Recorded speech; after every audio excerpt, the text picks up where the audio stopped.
It's very, very seldom you'll see restraints in facilities anymore.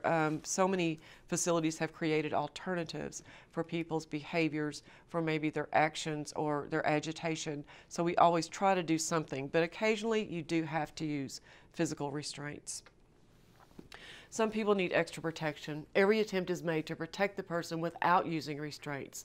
They're used only as a last resort to protect people from harming themselves or others. By harming themselves, they might be trying to pull out their IV, they might be trying to tear off bandages, they might be scratching themselves, and some of them are so distressed that they strike out and they could hit other things and actually injure their arms or kick and hurt their legs. Regulatory and center guidelines, OBRA, CMS, which is the Centers for Medicare and Medicaid Services, the U.S. Food and Drug Administration, and the Joint Commission, as well as state laws and accrediting agencies, have guidelines about restraints. They don't forbid the use of restraints, but they do require trying all other appropriate alternatives first. Every center has policies and procedures about restraints.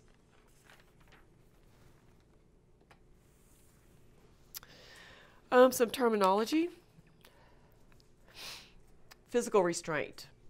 A physical restraint is any manual method, physical or mechanical device, material or equipment attached to or near that person's body that they cannot remove easily and restricts their freedom of movement. A chemical restraint, any medication that's used for discipline or convenience and not required by that person for their medical condition.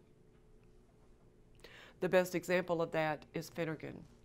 So many times I've seen nurses give Phenergan to make somebody calm down and maybe go to sleep when that was not what they had it ordered for. It was ordered for nausea and vomiting. That would be considered a chemical restraint. CMS rules protect the person's rights and safety. Restraints may only be used to treat medical symptoms or for the immediate physical safety of that person or others. Also only used when less restrictive measures fail to protect the person or others. They must be discontinued at the earliest convenience.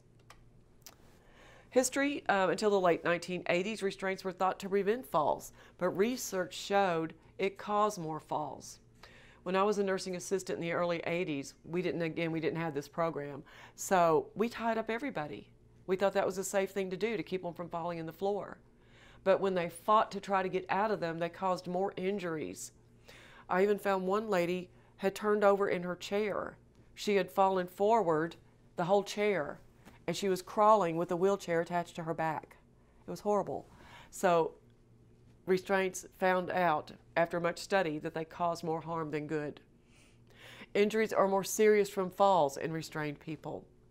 Older persons were restrained more often than younger persons. The purpose was to protect them, but they can cause very serious harm, even death. And that actually happened in Lexington back in the 80s. A lady fell out of bed in a vest restraint, and it ended up around her neck and choked her to death. I would have hated to have been the person to find her. Her butt, they said, was about 8 inches off the floor, and she was hanging. And it's awful. Restraint alternatives. Often there are causes and reasons for harmful behaviors. If you know and treat the cause, that might prevent the restraint use. Restraint alternatives are identified. They become part of the care plan. And if that doesn't protect the person, the doctor may need to order restraints. So maybe they're trying to get out of bed because they're hungry, but they can't tell you that. And it doesn't have to be a manufactured restraint to be a restraint. I went in one night, I got called into a facility to draw some blood. It was in the middle of the night and the lab was closed. I was walking down the hall and I saw this lady in bed. Her head was elevated and she was whimpering. She had Alzheimer's. She couldn't enunciate anything that made sense. And they had a sheet tied across the upper rails. So I went to the nurse and I said, "Did you get an order for that restraint?" And she said, "That's not a restraint, it's a sheet." "No, you're restricting her. It's a restraint." And I said, "By the way, why did you do that?" And they said, "Because she keeps trying to get out of bed." So what's the answer? Get her out of bed. Put her in a chair. She was perfectly happy.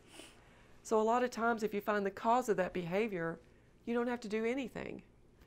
But try to always keep in mind, if this were me, how would I feel? Again, restraints can cause serious injury and even death. Centers must follow OBRA guidelines, CMS guidelines, FDA guidelines, TJC, the Joint Commission, as well as state laws.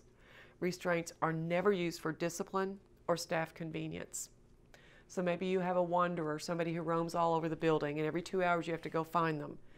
It's okay as long as they're safe, but you're too lazy to go find them. So you tie them to a chair. That's called staff convenience. According to OBRA, restraints are only used when necessary to treat medical symptoms. Sometimes they're needed to protect the person or others. A physical restraint is any manual method, physical or mechanical device, material, or equipment attached to or next to the person's body that restricts freedom of movement or access to their body and cannot be easily removed by that person. Chemical restraints and complications. Drugs can be restraints if they're used to control behaviors or restrict movement, and they are not standard treatment for the person's condition. Complications of restraints: injuries occur when they try to get free from using the wrong restraint, putting it on wrong, or leaving it on too long. The most serious risk is death from strangulation. And there's also mental effects. You tie them into their wheelchair and bring them out in the hall, and everybody sees them tied in their chair. It's humiliating. Can the residents ever request restraints for their own, like if they're able to ask for them to feel safer? And still, if they have a doctor's order.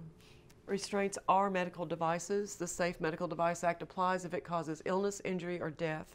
CMS requires reporting of any death that occurs while they're in restraints.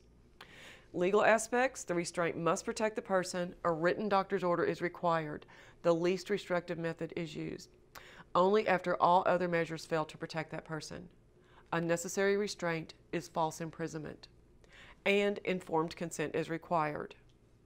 So typically the person who has to be restrained is not going to be able to make informed decisions. The responsible party must be notified. Application: again, the least restrictive method is always used. It allows the greatest amount of movement or body access possible. Some restraints attach to the person's body and a fixed non-movable object. It restricts freedom of movement or body access. Vests, jackets, ankles, wrists, hand, and some belts are examples. We have the vest restraint here. When you put this on the person, it crosses in the front. So this goes around their waist. This belt would go through this hole and around their back.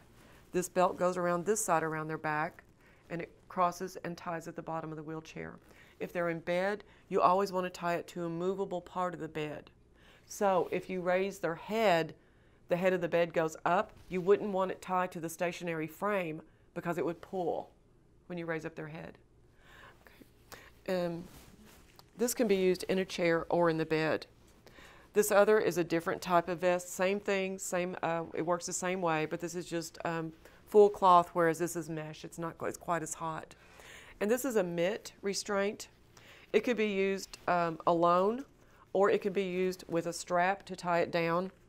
But this is to keep them from pulling off bandages or scratching themselves. And a lot of times it will have padding here. So it can be used also, but it is a restraint because they don't have full use of their fingers.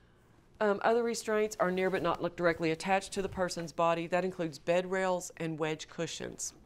So the restraints that attach to the person, those are called active restraints. The ones that do not attach to the person are called passive restraints. The wedge cushion can be used behind their back, or maybe they'll use it in their wheelchair. They'll put the deep end of the wedge under their legs. The top end is in front of their knees and it goes down. That prevents them from being able to stand up.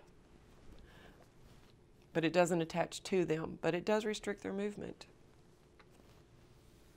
For the person who is restrained, it's always important that they stay safe. Observe for increased confusion and agitation. Protect the person's quality of life. Follow the manufacturer's instructions. Apply restraints with enough help to protect the person and the staff from injury. You must check the person at least every 15 minutes. or more often if required, and they must be released from the restraint every 2 hours. So every 2 hours you will untie them, take them to the bathroom, change them if they've been incontinent, reposition them, maybe move them from the chair to the bed, but you always follow the care plan. But you do need to know and remember they must be checked at least every 15 minutes and released every 2 hours. Are they allowed to use restraints 24 hours prior to a doctor's order anymore, or? No, they're not. Yeah, years ago they could, if it was an emergency, facilities were allowed to use restraints for up to 24 hours without a doctor's order, but that doesn't apply anymore after so many injuries have occurred from them. Report and record the type of restraint applied, the body part restrained, the reason, any safety measures taken, the time you put it on and the time you took it off. What were their vital signs? What was the care provided when you took the restraint off? What was their skin color and condition? If you used a wrist restraint, check their fingers. Is their hand warm? Are their fingers turning blue? Is it too tight?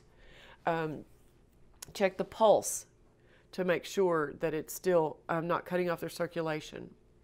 Also report any change in the person's behavior, complaints of a tight restraint, difficulty breathing, or pain, as well as numbness or tingling in the restrained part. Report those complaints right away. Applying restraints. They're made of cloth or leather. They may increase confusion and agitation in people that already have dementia. Never use force to apply a restraint. Get as much help as you need. Report problems at once. The wrist restraints limit arm movement.